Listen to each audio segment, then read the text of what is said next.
ඔගොල්ලෝ බැලුවොත් පේනවා ඇති මේ ෆොරින කෙනෙක් ඉන්නවා. එයාගේ කණෙන් ගිනි දැල්ලක් එනවා. එයාගේ කණෙන් ගිනි දැල්ලක් එනවා. හරිද? දැන් මේක මේ අරමුණ සහ පසුබිම කියන දෙයට වඩා දැන් මේ අතර වීඩියෝ එක එකපාරක් ප්ලේ වුණා ඉවරයි. මේ දෙවෙනි පාර ප්ලේ වෙන්නේ කණෙන් ගිනි දැල්ලක් යනවා. හරිද? මේ මොකද්ද කියන එක මම කියන්නේ නැතුව මම මේකේ තව වීඩියෝ එකක් පෙන්නන්නම්. මම මෙතන පෙන්නුවොත් එහෙම මේත් අර වගේ දෙයක්. එයාගේ මේ ඔළුව උඩින් ගිනි දැල්ලක්, මේ මූණ උඩින් ගිනි දැල්ලක් යනවා.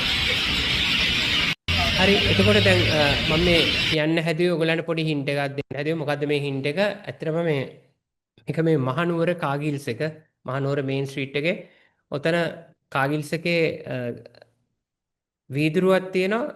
පේමන්ට් එකේ මම ඇවිදගෙන යනකොට මේ පේමන්ට් එකේ මගේ දකුණු පැත්තේ ඉන්නවා කඩල විකුණන මිනිස්සෙක්. ඒ කඩල විකුණන මිනිස්සයාගේ කඩල කරත්ති ගිනි දැල්ලක් තියෙනවා. ඒ ගිනි දැල්ල වීදුරුවෙන් පරාවර්තනය වෙලා අර ඇතුලේ ඉන්න අයටගේ ඇඟේ වගේ පේනවා. ඒක දකින්නේ හොඳට මතක තියාගන්න ඇහැ හුරු කරගත්ත කෙනෙක් විතරයි දකින්නේ.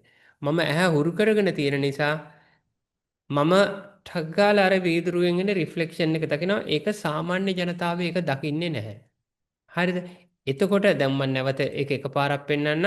එතකොට දැන් මේ තියෙන්නේ මම අර කඩලකාරයව පෙන්නන්න නැතුව ඔහුගෙන් මේ එන වීදුරුවේ තමයි පරාවර්තනය තියෙන්නේ. නමුත් වීදුරුවේ ෆිගර් එකකට ඕවර්ලැප් වෙනකම් මම එතන මේක පාඩුවේ ඉන්නවා. එතකොට මම වීදුරුවේ එහා පැත්තේ ඉඳලා වීදුරුවේ එහා පැත්තේ කියන්නේ මම මෙහෙම බැලුවොත් මගේ දකුණු අත පැත්තේ කඩල හරිද? පේමන්ට් එකේ මේ කෙලවරේ මම වීදුරුව ගාම් වගේ ඉඳන් ඇතුළ Samsung Galaxy S24 Ultra එකේ වීඩියෝ කරන. දැන් මම මේ කතාව දුන්නේ මේ කන්ටෙන්ට් එක අමුතුයි.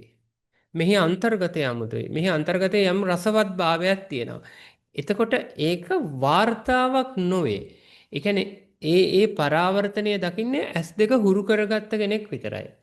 අන්න එතන තමයි වැදගත් වෙන්නේ. ඉතින් එහෙම වුණහම ඒ වීඩියෝ එකක් රීච් කරනවා.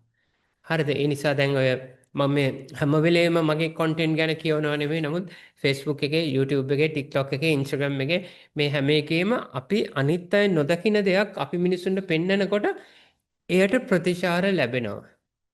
හරිද? ඉතින් ඒකට තමයි මම ඇහුරු කරලා තින්නේ. ඉතින් මම ඒ ගැන කියනකොට විශේෂ කාරණා මතක් කරන්න. මෙතන ඔන්ලයින් ඉන්න සහ රෙකෝඩින් එක බලන සියලුම අයට කෝස් එක තුල ගොඩ නැගෙන්න මූලික ඡායාරූප දාලා මේ කියන දේවල් අහලා. හරි? ඒ නිසා මෙතෙන්දී අපි කරන්න ඕනේ දේ තමයි අපි නිතරම ඡායාරූප එක්ක ටච් එකේ ඉන්න ඕනේ.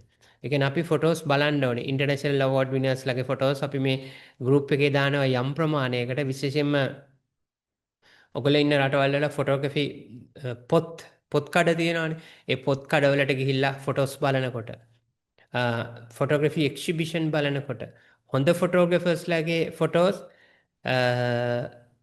වෙබ්සයිට්ස් වලින් බලනකොට හරිද? මම ඔයගලට කියන්නේ මෙහෙමයි. ගොඩාක් ඇනලයිස් කරන්න යන්න එපා.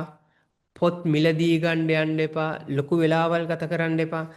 ඇත්තටම පොත් සාප්පු වලට ගිහිල්ලා පොත් බැලුවට අය කරන්නේ නැහැ. හරිද? පොත ගන්න කලින් බලන්න පුළුවන් පෙළක් පොත් සෙල ඕපන් කරලා තියෙනවා. නමුත් ඕපන් තියෙන පොත් තියෙනවා බලන්න පුළුවන්. ඒ වගේම ඔයගොල්ලෝ ඉන්න රටවල් වල ලයිබ්‍රරිස් තියෙනවා.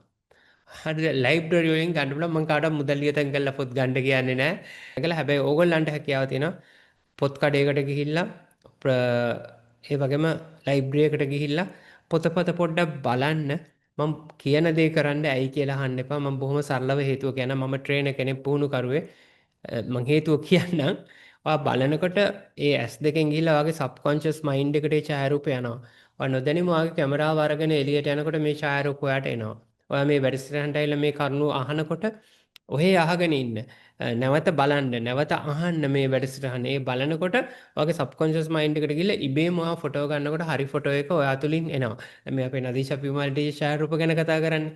දීර්ඝ කාලීන පන්තියේ ඉඳලා දීර්ඝ කාලීනව මේ ඔන්ලයින් එකේ ඉඳලා හිටලා ෆිසිකල් හම්බු වෙලා ඒ ඡායාරූප ගැන කතා කරලා ඒක අහලා කතා කරන්න හුරු වෙලා දැන් ටක් ගාලා ඒ නිසා මේකේ වැරදි මේකේ හරි කියන දේවල් ටික ටක් ගාලා මීටර් වෙනවා.